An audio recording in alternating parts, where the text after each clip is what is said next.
Costa Rica se prohibió la fertilización in vitro y eso motivó a varias parejas a demandar a ese Estado ante la Corte Interamericana de Derechos Humanos, que el pasado 21 de diciembre falló en contra del país y les ordenó crear una ley que regule los procedimientos de fertilización asistida. Quien participó como perito, como experto ante la Corte fue el médico chileno, investigador de la Clínica Las Condes y profesor de la Universidad Diego Portales, Fernando Segers, quien esta noche está con nosotros. Muchas gracias por estar acá. Muchas gracias, Marlene, por invitarme y darme esta oportunidad. Es muy interesante el tema y ha generado bastante discusión, sobre todo, a raíz de un artículo que usted escribió en el diario El Mercurio. Y el punto central de esta sentencia, finalmente, de la Corte Interamericana de Derechos Humanos, es cómo se concibe la palabra concebir, cuándo se concibe una persona, si es cuando está la implantación, ¿no es cierto?, o es cuando es un embrión. Y ahí usted fue enfático en señalar que, y también la Corte, que la concepción es el momento en que se implanta el embrión. ¿Es así? Sí. Hay dos maneras de responder esta pregunta. Una es yendo a la definición literal de la palabra, y un buen referente para mi gusto en Latinoamérica es el diccionario de la Real Academia de la Lengua. En ese diccionario yo revisé lo que decía el diccionario en el año 69, que es cuando se redactó la Convención Interamericana, el Pacto de San José de Costa Rica, que es por lo más lo mismo que dice ahora. Concepción, dice, es el acto de concebir. Y dice, concebir es estar preñada la hembra. No dice nada más que eso. Estar preñada la hembra, o sea, estar embarazada. O sea, la palabra concebir se refiere a la mujer embarazada, no se refiere al óvulo que se fecunda por un espermatozoide. Eso es un invento. La misma Real Academia de la Lengua define fecundación, y la define exactamente en el término biológico. Fecundación es la unión del gameto masculino con el gameto femenino para formar un nuevo individuo. O sea, cuando los miembros de la Comisión de la Corte vieron en el año 69 esta definición y tomaron la decisión de poner la palabra concepción, tenían las dos alternativas delante de ellos. Esa es de la perspectiva de la etimología de la palabra.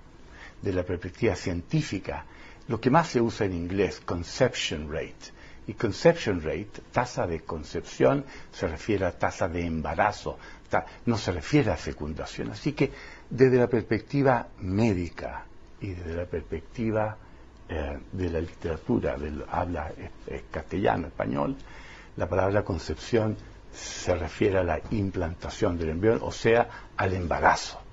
No hay embarazo, ese es el otro punto, si no se ha implantado un embrión. Y esto no es porque no haya un embrión antes, por supuesto que hay antes. La mujer lleva a través de su trompa un embrión 5 días antes de que éste se anide. Pero no hay embarazo sin que se anide, no por una cosa ideológica, sino que porque no se puede saber de que existe un embrión antes que éste se anida a la mujer. Y recién 7 días después de haberse formado el embrión, y 2 días después de haberse anidado, uno puede medir en la sangre, de la manera más fina y precisa posible, la señal de que el embrión está ahí. O sea, todo esto finalmente... O sea, el embarazo empieza cuando uno puede saber que existe. Antes de eso es una mera ilusión. Y es por eso que finalmente la Corte señala que el embrión no es poseedor finalmente de los mismos derechos que una persona. Bueno, yo creo que llega a eso por un montón de otras argumentaciones, no solamente esa, sino que lo que hace la Corte en relación a concepción es define qué es lo que se entiende por concepción, porque hay un artículo en la Convención Interamericana de Derechos Humanos, que es el artículo 4.1, en que dice que los gobiernos deben procurar proteger a las personas en general desde la concepción. Y por eso importa la vida de las qué personas. Es la Claro, exactamente. Tiene además una palabra que se llama en general, porque podría no estar en general, podría ser simplemente proteger a las personas desde la concepción. Ahí nos tendríamos que preocupar solamente de la palabra concepción. Pues claro, en esa época, Marlene, en el año 69, era 10 años antes de la fertilización in vitro. Ni los más avanzados científicos sabían o sabíamos que se podía generar vida fuera del útero y luego hacer la revolución de la reproducción asistida. Así que nadie tuvo ni siquiera imagen de que se debía legislar sobre un embrión antes de implantarse. Claro. Entonces, la intención de esos, yo me imagino, y así lo expresaron la Corte, era proteger la mujer embarazada y al embrión ya, o el feto ya de la mujer embarazada. Eso es lo que ellos quisieron proteger. Claro. Y pusieron en general, porque por supuesto había gente que pensaba que no debía ser protegido de la misma manera. O el fondo de este asunto, finalmente, es si aceptamos o no aceptamos la fertilización asistida. Yo es decir, eso es lo central, porque Costa Rica es el único país en el mundo donde se prohibió esto, único en el mundo, de 5 millones de niños nacidos, y habiendo tanto ciencia, el único país que le negó el acceso a la ciencia y la tecnología a mujeres que querían tener un hijo. No eran mujeres que querían abortar, como se ha no, aquí no estamos hablando del aborto, nosotros acá estamos hablando de gente que quiere tener un hijo, que quiere formar una familia. Y no lo logra por métodos naturales. No es que tenga otra alternativa, no tienen otra alternativa. Y eso fue lo grave y la discriminación que se hizo contra estas personas. Porque no era que uno pudiera discriminar sobre tratamiento más o menos eficiente, que hubiera sido una sutileza. Claro. Esto fue así de grave. O sea, usted está condenada a ser infértil. Y lo que puede hacer es adoptar, que no está mal. Pero si una mujer quiere embarazarse, no lo pudo hacer. Lo que pasa es que el tema de fondo y que también ha suscitado, de alguna manera, la polémica o al menos el intercambio de cartas acá en Chile, es que cuando se hace fertilización asistida, también hay una serie de otros embriones que ahí van quedando, ¿no es cierto? ¿Y qué se hace luego con eso? ¿Se votan? ¿No se votan? ¿Qué hacemos? Bueno, ese es el lenguaje que se ha usado repetidamente por los mismos grupos que en Costa Rica finalmente lograron imponer sus morales particulares y prohibir la fecundación in vitro, que como tú acabas de decir antes, son la misma gente que prohíbe la anticoncepción, que prohíbe la fertilización in vitro en general. No nos olvidemos que en el documento Donum Vitae del Vaticano del año 86 está prohibida la fertilización in vitro, 100%. Nada es permitido.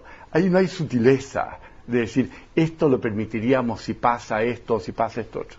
Simplemente no se puede. O ocurre en el cuerpo de la mujer naturalmente o no ocurre. Exactamente. Pero también en los mismos magisterios prohíben el uso del anticonceptivo, prohíben el uso del condón, o sea, prohíben cualquier forma de humane vitae para adelante, cualquier forma que disocie el acto unitivo que llaman del acto procreativo del sexo, el acto conyugal.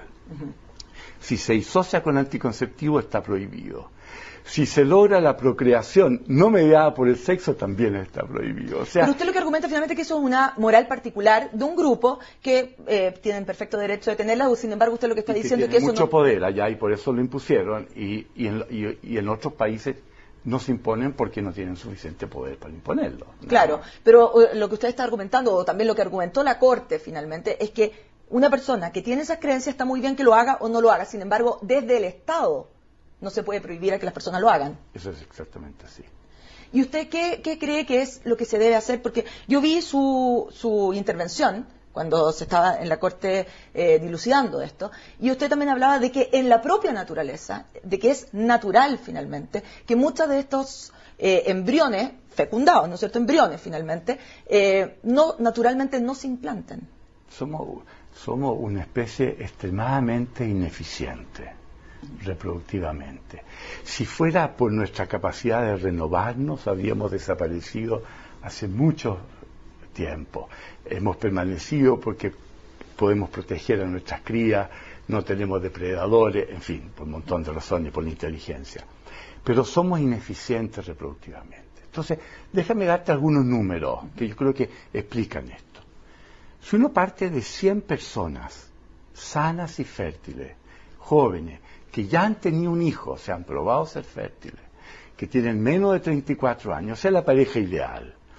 Y esto es una investigación que hice a fines del año 80 con la Organización Mundial de la Salud. Y le tomas muestras de sangre todos los días a estas mujeres. ¿Estás segura que tienen relaciones en el periodo fértil? te asegura que produjeron un óvulo con ecografía. Pues bien, de 100 parejas que lo hacen todo perfecto, se preñan solamente 30. Y dice, ¿cómo es posible? Si hago el mismo experimento con conejos, con ratones o con cerdos, se preñan 90 y se preñan con embarazo múltiple. Así pueblan la Tierra esas especies. ¿Cómo es posible entonces? Bueno, como tenía muestras de sangre de todos los días de las mujeres, me vi la hormona específica del embarazo. Una hormona que detecta el embrión cuando está recién implantado, cuando está recién anidado, 7 días después de la ovulación. Y la medía en las que no se habían preñado, para saber en cuántas mujeres en realidad había habido un embrión dentro de ellas, sin que ellas hubieran sabido. ¿Y qué es lo que aprendí? Lo que aprendí es que en ese grupo de personas habían habido 68% de ellas se habían embarazado. En 68 se había generado un embrión, el embrión había viajado por la trompa, había llegado al útero, se había anidado, mandó señales que yo pude medir a su mamá y luego se perdió en la regla. La mitad de todos los embarazos que se generan, de todas las concepciones, de todas las implantaciones que se generan, se pierden antes de la regla. Y eso es para partir. Luego, cuando uno parte de los óvulos que recién se fecundan en la trompa, y estos son otros experimentos que hemos hecho in vitro en el laboratorio, y pone cuántos de los óvulos recién fecundados en la trompa llegan al quinto día, que es la noche en la cual se implanta. ¿Cuántos se pierden a las 2 células, a las 8 células, a la mórula, en fin? Y nuevamente llega al 50%, o sea, no más de la mitad de los óvulos fecundados llegan a implantarse y no más de la mitad de los implantados siguen adelante en su proceso. Ya llegamos al tercio. Llegamos al tercio. Al tercio. Exactamente. Fernando, tenemos que ir a una pausa, pero después de esta pausa seguimos conversando y ahondando en estas evidencias científicas. Vamos y volvemos.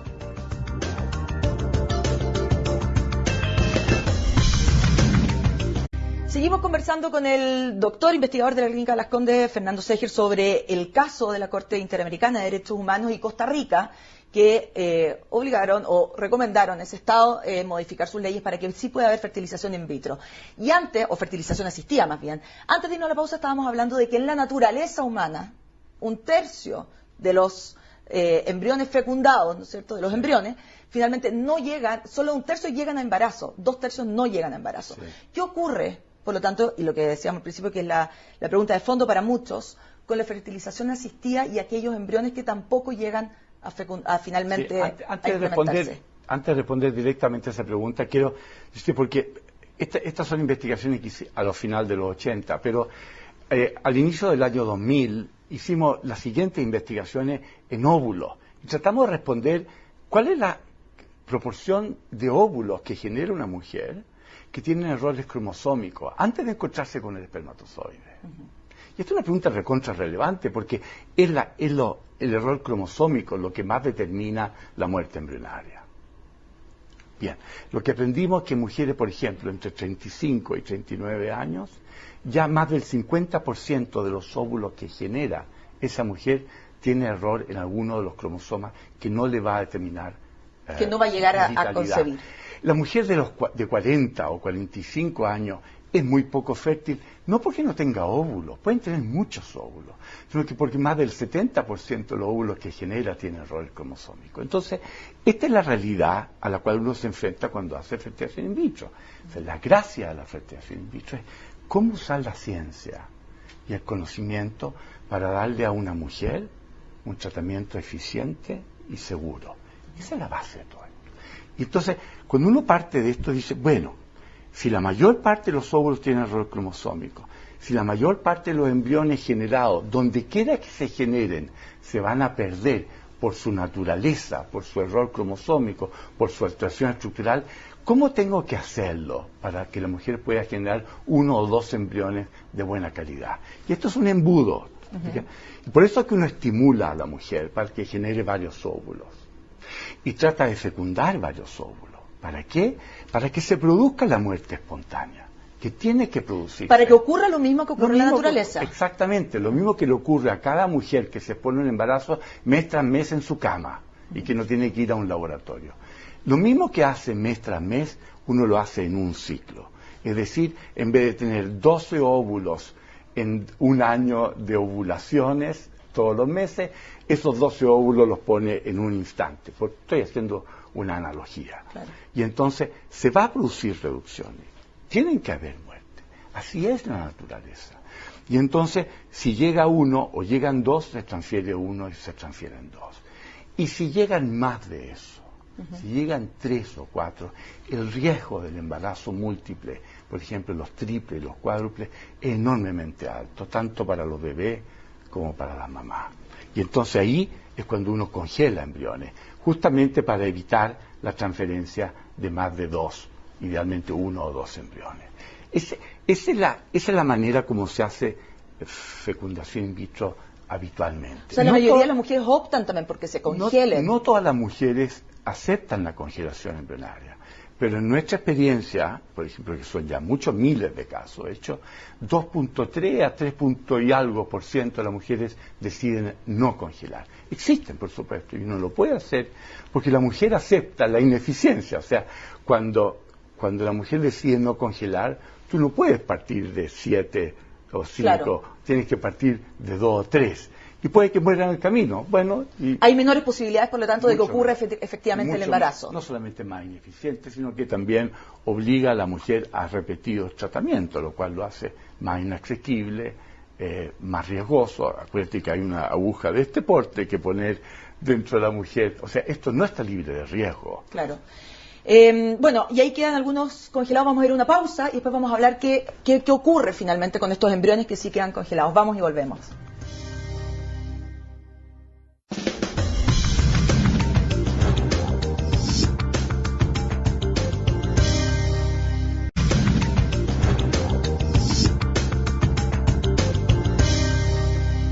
Seguimos conversando con el doctor Fernando Segers y estábamos hablando justo antes de la congelación embrionaria, que solamente el 3% de las mujeres que hace fertilización in vitro deciden no congelarlo. El resto, o sea, el 97% sí, ¿no es cierto?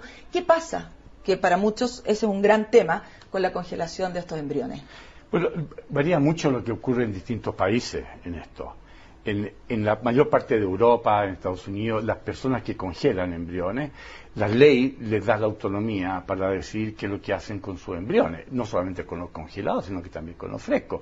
Y los pueden destinar a investigación, los pueden eliminar, los pueden donar, pueden hacer lo que ellos quieran. Tienen autonomía sobre esto. Y esto está en concordancia con sus propias leyes y está en concordancia con la Corte Europea, por ejemplo, de Derechos Humanos en el caso de Europa.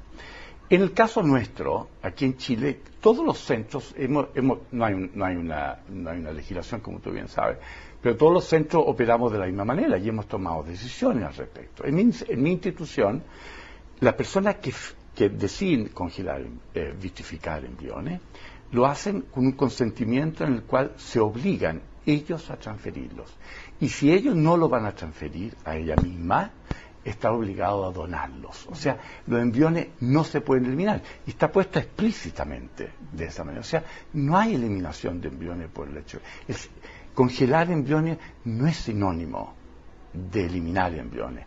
Congelar embriones es una carga para mucha gente. Y mucha gente decide donar embriones, que no es fácil. Hay gente que decide no congelar exclusivamente para evitar este tema que hacemos después, claro. Esa carga. Pero eso también nos obliga a nosotros a ser mucho más restrictivos en el número de óvulos a inseminar. Justamente para alivianar la carga también de las personas y que tengan, ojalá, el objetivo ideal es que ojalá tenga para un ciclo más. Te fijas que con una sacada de óvulos, que es la parte riesgosa de estimulación, etcétera, pueda tener al menos 2 oportunidades. Su otro hijo o más hijos, en el fondo. Todo esto nos lleva inevitablemente, doctora, a conversar también de un tema que es el aborto. ¿Cuál es su posición frente al aborto? Quiero primero decir que una lata que esto lleve al aborto, porque esto es pro vida. O sea, ninguna tecnología ha generado más nueva vida que la reproducción asistida. 5 millones de personas. Oye, todo Costa Rica ha nacido ya gracias a reproducción asistida. Déjame hacer pequeña pausa, países como Dinamarca, por ejemplo, el 4% de los niños que nacen en Dinamarca, o el 3% de los que nacen en Suecia, nacen de reproducción asistida. O sea, esto no es una cosa que uno puede simplemente chutear y tirarlo debajo de la basura como una excepción. Es una proporción extremadamente alta. Bien, claro. En lo del aborto yo te puedo decir dos cosas. Primero, al título personal, porque yo como ginecólogo he estado expuesto a solicitud de aborto desde que me recibí en el año 73, 74, claro. ¿Te das cuenta? Y puedo decir con mucha tranquilidad que no hago aborto. No hago aborto porque no estoy preparado para hacerlo y porque no me gusta el aborto. No es una cosa que como profesional en lo cual quiera involucrarme como profesional. Pues bien, en este caso no hay nada que se parezca al aborto. El aborto, esto es antes de, como hablamos al principio. No, y porque además ninguna legislación que regule la reproducción asistida va a generar aborto o va a estar relacionado con el aborto. El aborto es un tema extremadamente complejo. Tan complejo es que en este país, donde está penalizado el aborto, uno de los pocos países en el mundo, probablemente el único, donde está penalizado el aborto, hay decenas a centenas de miles de abortos todos los años. Claro. En Holanda, donde el aborto es absolutamente legal y facilitado bajo el pedido de la persona, es el país que tiene menos abortos en el mundo. O sea, el tema de cómo se enfrenta la sociedad frente al embarazo no deseado, frente a la anticoncepción, eso es lo que importa, eso es lo que debiera estar discutiendo este país. En vez de la ley como Estado, no la convicción o pensamiento personal. Si la gente que quiere hacerse un aborto, lo que va a hacer si el aborto es ilegal, como es acá y es penalizado por la ley, lo que hace es un aborto ilegal. Y lo que hace con eso es arriesgar su vida. ¿Me entiendes? O sea, si hay 60.000 o 100.000 o 170, distintos autores dan distintos números, pero son números gigantes de aborto. Esas personas saben que el aborto es ilegal y lo se sigue haciendo. Entonces, el problema del famoso problema del aborto no es en la legalización o no de él, no es en la educación que precede al embarazo no deseado.